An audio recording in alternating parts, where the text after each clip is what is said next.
Witam, witam. I o drogę pytam. Zapraszam was wszystkich do kolejnego odcinka. Z tyłu za mną Albania. Wstęp nagrywamy dalej w Albanii do tego odcinka. Wstałem wcześniej rano, żeby był ładny widok. Ten z tyłu za mną to miał być wschód słońca, ale to może do końca mi nie wyszło. Ale jak wszystko w tym nagrywaniu tych filmów.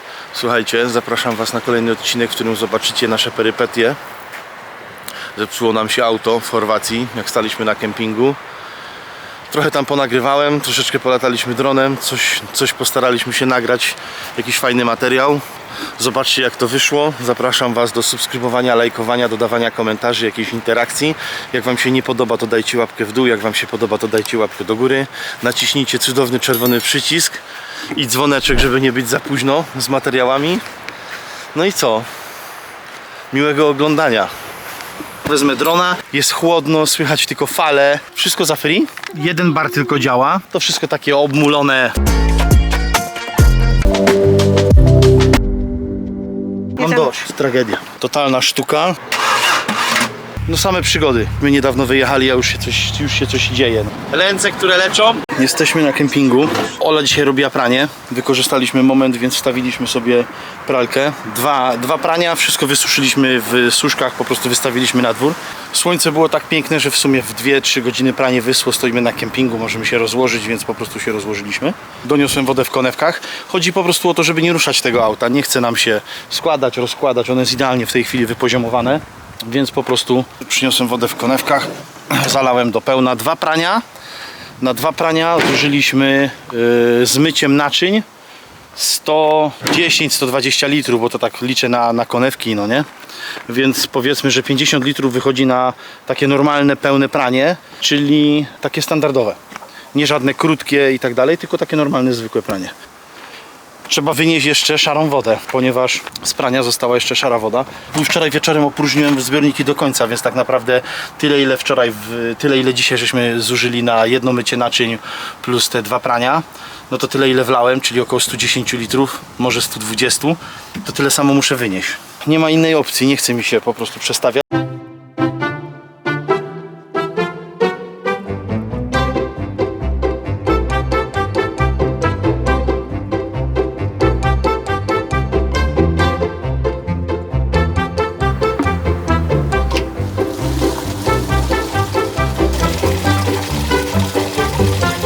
Spuszczamy ostatni raz, bo przed chwilą wyniosłem ostatnie wiaderko. Kiedyś wam nagram film dla ciekawskich, o co tutaj chodzi. Z grubsza mogę wam tylko powiedzieć, tym się spuszcza szambo, tym się spuszcza szarą wodę, a całą pełną obsługę, na czym to polega, to będzie pewnie osobny film zrobiony. Ola gotuje obiadek, ja tutaj co nieco posprzątam. Nie będę chodził po kampingu i wam nagrywał całego tego kampingu, bo nie jestem jeszcze takim youtuberem, żeby się totalnie nie wstydzić. Aczkolwiek powiem wam, że w obcym kraju nagrywanie jest dużo prostsze. Jak widzicie, że ludzie was nie rozumieją. Naprawdę nie wiem, dlaczego tak jest, ale tak jest. Nie wiem, skąd się to bierze, ale stoi tu bardzo dużo kamperów, które wyglądają tak, jakby tu stały, nie wiem, 2 lata, 5 lat. Nie kampery, tylko przyczepy. Tak jakby opuszczone. Na przykład pokażę wam takiego jednego kampera. Zobaczcie, stoi kamper, stoi łódka. Kamper i łódka. I to na bank nie jeździ, to po prostu tutaj stoi. I to jeszcze stoi krzywo, więc nikt w tym na pewno nie mieszka, bo to bez sensu. Jakby ktoś na dłużej stał, to by sobie po prostu zostawił tutaj miejsca. To jest tani camping, 32 euro nam pani powiedziała. Każdego liczy zupełnie inaczej. U nas wyszło według mnie i tak mało jak na Chorwację, bo 32 euro za auto osobowe plus nas 3. Dostęp do sanitariatu, czyli wody mamy ile chcemy i spuszczamy czarną i szarą wodę, więc jest ok. Z prysznicy nie korzystamy, dlatego ja tak chodzę z tą wodą i w ogóle, bo my wszystko, jesteśmy całkowicie samowystarczalni i nie korzystamy w ogóle z dobrodziejstw tego kampingu, tylko my wszystko robimy u siebie w kamperze. W sezonie jest tu ponoć ręcznik przy ręczniku, no my jesteśmy teraz połowa września, jest super. Nie ma ludzi, cisza, spokój. Bardzo mały kamperplac, no nie? On jest taki mały, ale też fajnie, bo my naszym kamperem, gdyby był szczyt sezonu, to pewnie by było nam gorzej, dużo ciężej wjeżdżać. Na przykład musiałbym tyłem od razu wjeżdżać na taki plac. A tak jak jest teraz poza sezonem, to jest praktycznie 99%, że na większość tych kamperplacy, które są płaskie, bo tu w Chorwacji jest bardzo dużo takich na skałach, ale te, które są płaskie, to po prostu wjadę i widzicie. Nawet jeżeli bym się tu w bramę wjadę, a nie ma nikogo, więc ja sobie wszędzie nawrócę normalnie. Dla nas ta połowa września jest idealna. Tu stoi nasza osobóweczka, tu stoi kamper. My jesteśmy tak prawie na końcu. Miejsce ogólnie, no super, mega ładne. A tutaj idziecie i zaraz tutaj, ja tu wylewałem szambo, a zaraz za tym budynkiem skręcacie w prawo i macie miejską plażę. Idziemy zobaczyć, co Ola, czy ogarnęła już obiadek. Ja wynosiłem szarą wodę po praniach, nalewałem czystej, a Ola zajęła się robieniem obiadku. Teraz obiadek.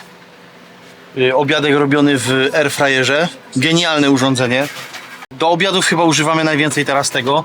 Mamy Thermomixa, ale bardzo mało go używamy. Nie zdawaliśmy sobie sprawy, że akurat nam spasuje tak bardzo airfryer. Za jakieś, ile on Ola kosztował? 300 zł powiedzmy. Mega, i nam się mega sprawdza, na razie działa, jest wszystko dobrze.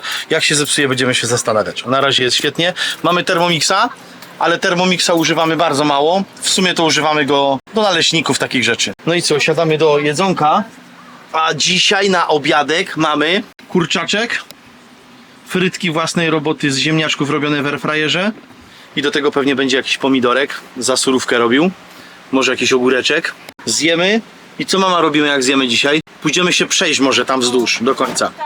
Weźmiemy kamerę, nagramy, gdzie chodzimy na plażę, jak to wygląda. I tam jest jakiś Jest coś takiego wysokiego, ja wezmę plecak, wezmę drona i przelecimy się dronem, żeby było co wrzucić na YouTube'a.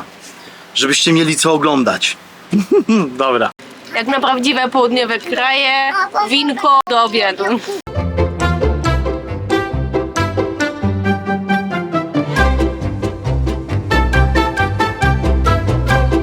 Przyszliśmy się tu przejść na sam koniec takiego cypelku.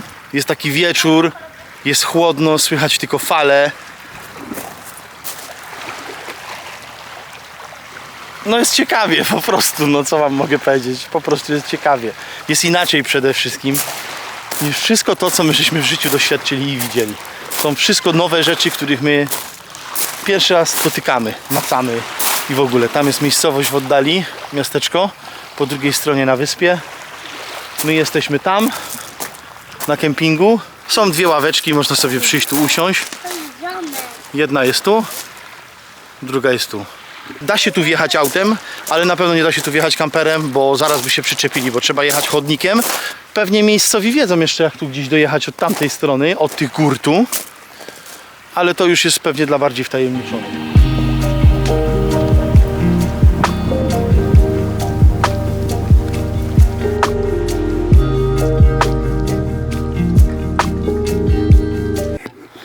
Wyszliśmy na spacer. To, co widzicie z tyłu, to jest nasz camping. My jesteśmy dokładnie tam z tyłu za mną. A wyszliśmy nagrać wam ogólnie, gdzie, co, jak tu wygląda. I tu, gdzie chodzimy na plażę. Tu macie fajne, jakbyście chcieli sobie naprawić rower albo napompować materac, to macie klucze i tak dalej. Tu macie toaletę. Wszystko za free. Wszystko jest miasta. W toalecie biały papier toaletowy, nie żaden szary, także mega fajnie to wygląda. Oczywiście ludzie już się na mnie patrzą, więc masakryczne uczucie, jak chodzicie z tą kamerą i wszyscy się na was przez cały czas patrzą. Morze. Cała ta zatoczka.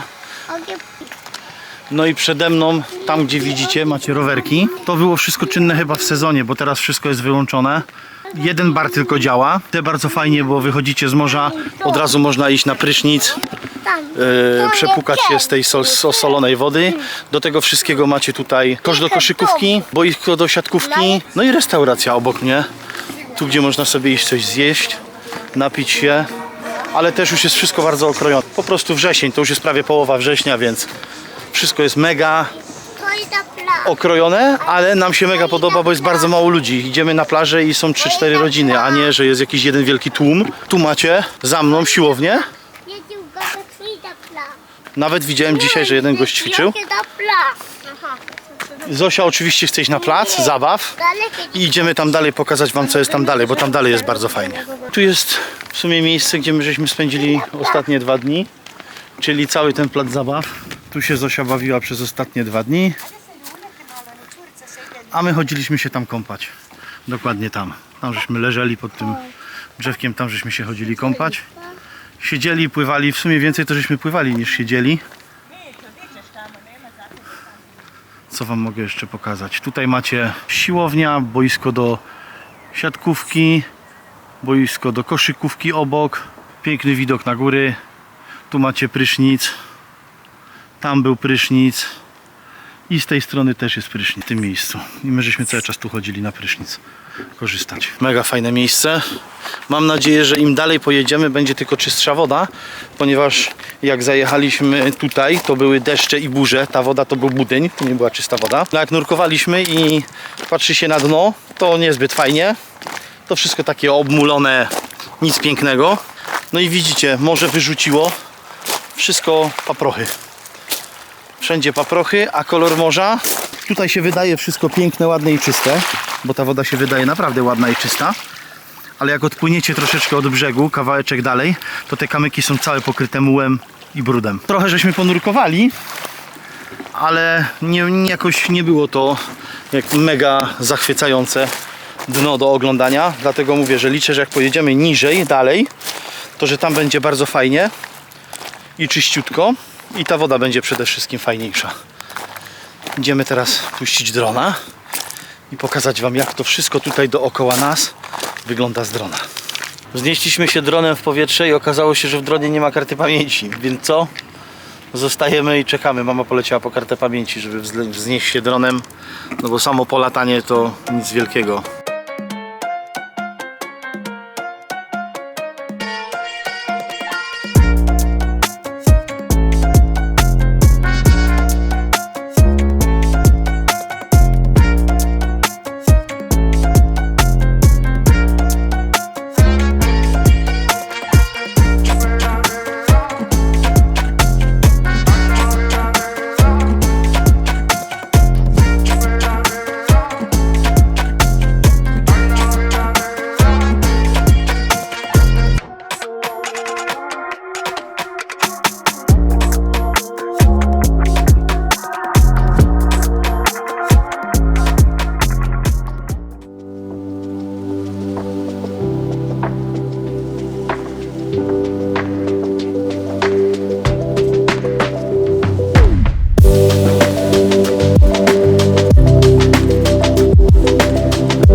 Dotrzeć, polatać dronem i dotrzeć na plażę, gdzie mamy z tyłu za sobą taki budynek.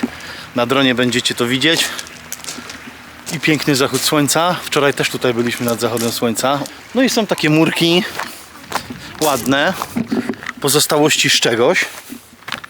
Mamy idealne światło teraz do nagrywania, nie jest zbyt mocne. Złota godzina do nagrywania. Co tutaj jest? Ale dziura! Ale dziura! Co to za dziura jest? Chodź tam. Tu będzie piękne zdjęcie, jeżeli mi się udaje zrobić.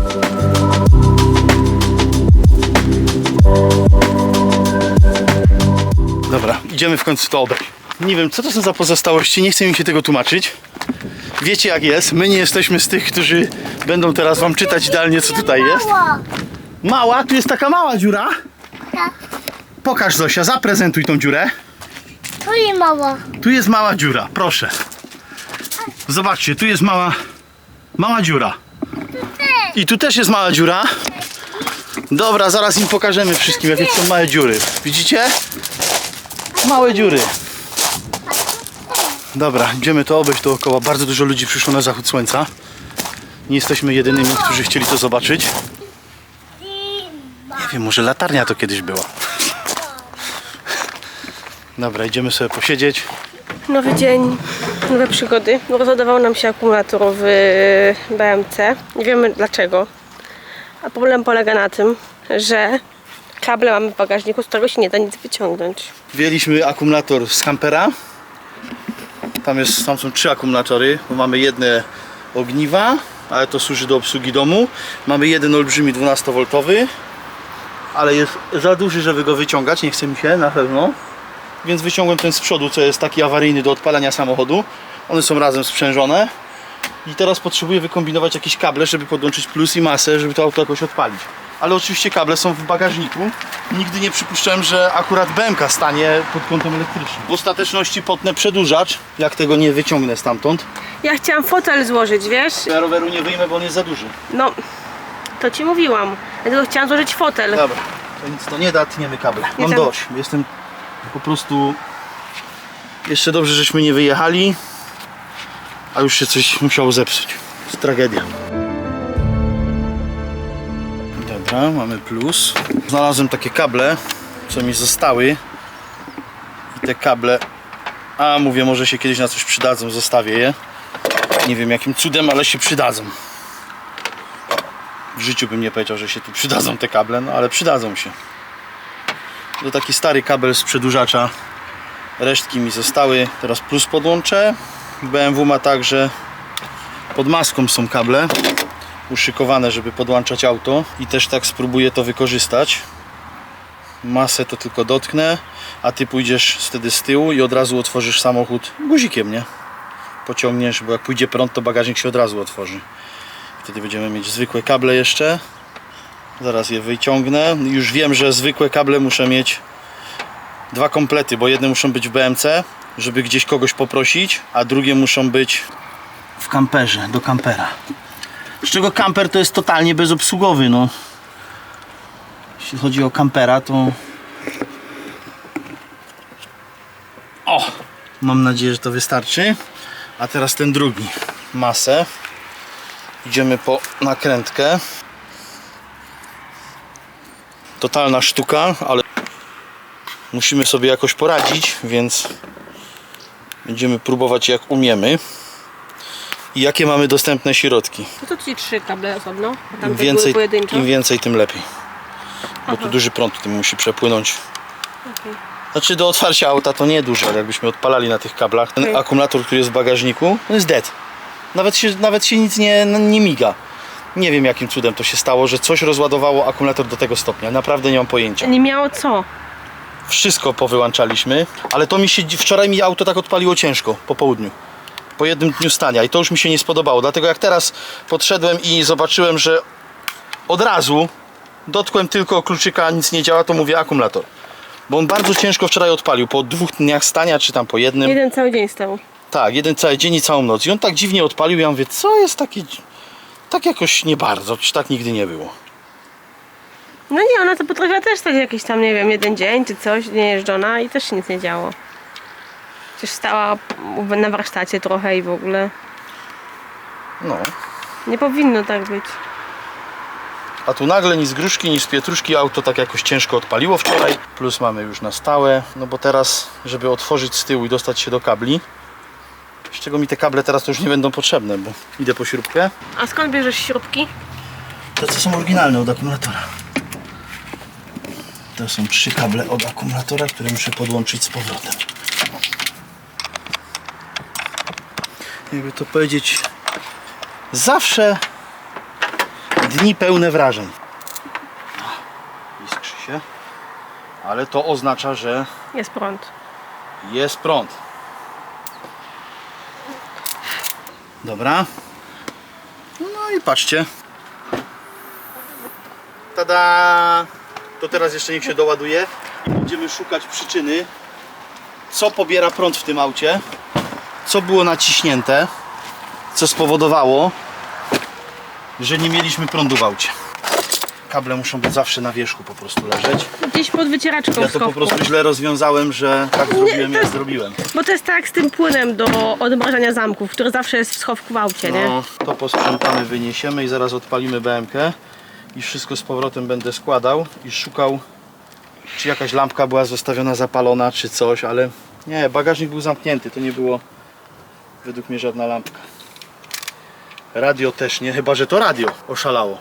Bo to radio nam się psuło. Czy odpali?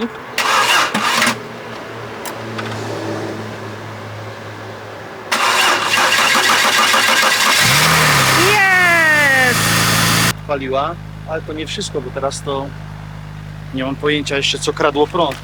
Trochę się zastanawiam, czy wiecie co nie kradło prądu? DVD, płyty CD. Bo tutaj z tej strony coś buczało. Ja to wszystko, tak.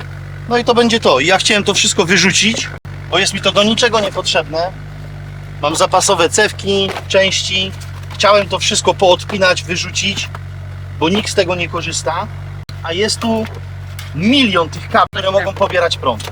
Słuchajcie, Ola była w bagażniku, próbowała wyciągnąć rowerek, żebyśmy jakoś otworzyli, dostali się do bagażnika. I mówi, że coś w bagażniku cały czas robiło takie charakterystyczne buczenie. Buczało, przestawało, buczało, przestawało. Mnie się wydaje, że te wszystkie kable, DVD i cała reszta to jest wina tego, co się tutaj stało. Do śmieci to idzie. Chciałem to wypiąć dawno temu, bo ja czułem, że to jest niepotrzebne, no ale wyszło jak wyszło. Wyrzuciłem teraz część, ale wtyczki wszystkie powypinałem, żeby żadne DVD nie działało ani z tych rzeczy. Zaraz zobaczymy, czy radio działa, ale w sumie to mnie nie interesuje, bo nawet gdyby nie działało, to mam to gdzieś. No radio teraz nie działa już. Będzie bez radia. Kupię po prostu kiedyś zwykłe radio i założę tutaj zwykłe, normalne radio.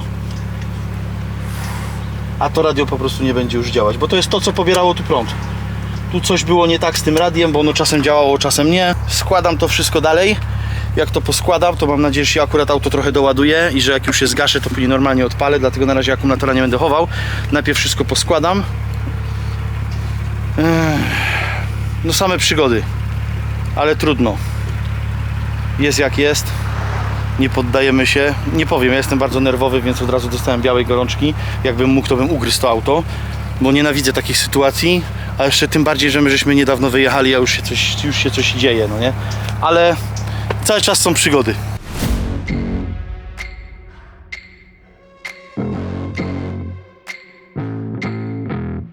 To oczywiście pójdzie do śmieci, bo będę musiał założyć z powrotem do kampera. BMK sobie chodzi, niech ona ładuje alternator. Alternator w BMC bodajże daje 160 A, czyli ono bardzo szybko doładuje ten akumulator. A teraz muszę wziąć i złożyć z powrotem tutaj, bo wyciągnąłem stąd akumulator. Muszę go z powrotem tu przytaszczyć i podłączyć jeszcze raz. Jest. Wszystko skręcimy. Gdzie raz, dwa, trzy. Jest. Jest okręcone, mamy wszystkie te, teraz masa i kamper powinien ożyć. Jest, akumulator jest, na to wszystko kontra, żeby się nie poluzował akumulator. Poskładane ładnie, dobra. O.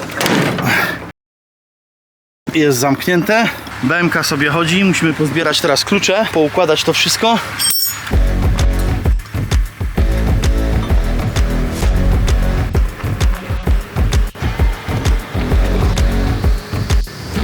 Idziemy teraz zobaczyć, czy jest akumulator dobrze podłączony, czy kamperek odpali, bo BMK teraz chodzi, jeszcze musimy odpalić kamperka.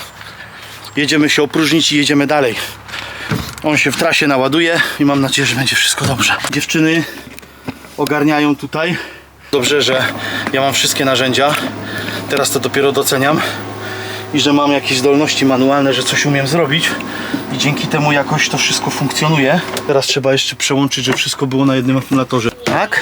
I teraz przekręcimy stacyjkę i zobaczmy, czy jest wszystko dobrze podłączone. Wydaje mi się, że tak. Oczywiście, że tak. Ja nie.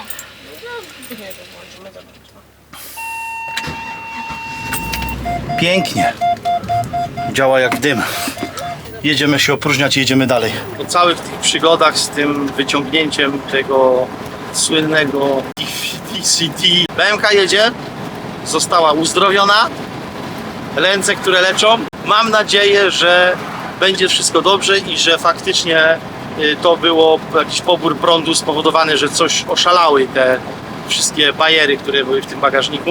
Kończymy w tych pięknych okolicznościach przyrody ten odcinek i mamy nadzieję, że będą już tylko lepsze. Zapraszamy do tego, żebyście subskrybowali, komentowali i lajkowali. Mama, czy coś jeszcze? Nie. Pozdrawiamy serdecznie, trzymajcie Do się. następnego, pa!